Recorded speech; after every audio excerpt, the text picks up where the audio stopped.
Corona virus के JN.1 variant पर बढ़ती चिंताओं के बीच विश्व स्वास्थ्य संगठन यानी WHO ने लोगों से सतर्क रहने की अपील की है। इस बीच WHO की पूर्व मुख्य वैज्ञानिक डॉक्टर सौम्या स्वामीनाथन ने कहा है कि तत्काल घबराने की कोई जरूरत नहीं है। एजेंसी ने अभी इसे वेरिएंट ऑफ इंटरेस्ट के रूप में दर्ज किया है। वेरिएंट ऑफ कंसर्न करार दिए जाने तक इसे घबराने की जरूरत नहीं है। हालांकि हम लापरवाही नहीं कर सकते। वहीं भारत में बीते 5 सप्ताह से कोरोना वायरस से संक्रमित मरीजों में नया उपस्वरूप JN.1 पाया जा रहा है, लेकिन अब इसके प्रसार में वृद्धि होती दिखाई दे रही है। बीते 1 सप्ताह में जीनोम सीक्वेंसिंग के लिए आए मरीजों के सभी सैंपल में ये नया उपस्वरूप मिला है, जो वर्तमान में दुनिया के 40 से अधिक देशों में संक्रमण को बढ़ावा दे रहा है। साथ ही देश के 11 राज्यों में कोरोना बढ़ रहा है। वहीं भारत में अब तक JN.1 सब वेरिएंट के 26 मामले सामने आए हैं। 25 मामलों में 19 गोवा में, 4 राजस्थान में और एक केरल, दिल्ली, महाराष्ट्र में पाए गए।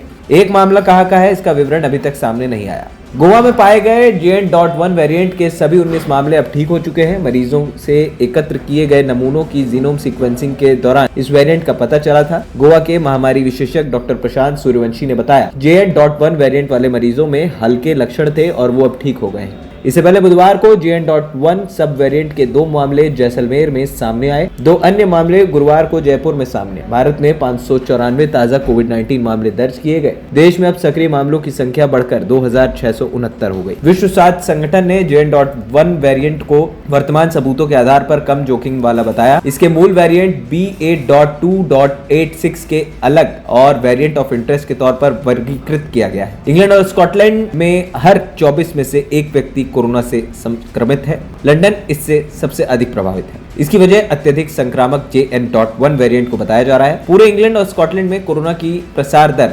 4.2% है। लंदन में यह दर 6.1% रिकॉर्ड की गई। यूके स्वास्थ्य सुरक्षा एजेंसी और राष्ट्रीय सांख्यिकी कार्यालय की एक संयुक्त रिपोर्ट की माने तो यह वेरिएंट 18 से 44 साल की उम्र के लोगों में ज्यादा तेजी से फैलता है। रिपोर्ट में बढ़ते मामलों का कारण ठंड का मौसम, छोटे दिनों और सर्दी के मौसम में बढ़ते सामाजिक मेलजोल को बताया गया है। सांस लेने के अनुकूल वातावरण की वजह से ये वेरिएंट ज्यादा तेजी से फैल रहा है। वहीं नई दिल्ली स्थित ICMR के पूर्व संक्रामक विभागाध्यक्ष डॉक्टर समीरन पांडा का कहना है कि JN.1 उपस्वरूप की R वैल्यू ओमिक्रॉन से ज्यादा देखी जा रही है। इसका मतलब है कि एक से दूसरे या फिर तीसरे व्यक्ति तक संक्रमण प्रसार की क्षमता अधिक है, लेकिन गंभीरता के मामले में ये उतना ताकतवर नहीं है जितना बीते सालों में था।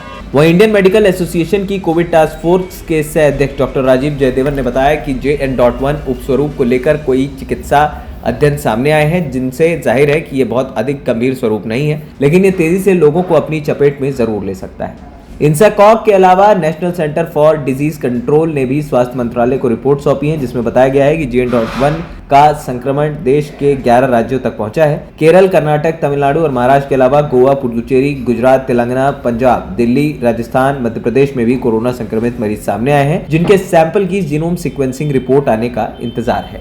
ANP टाइम्स की रिपोर्ट।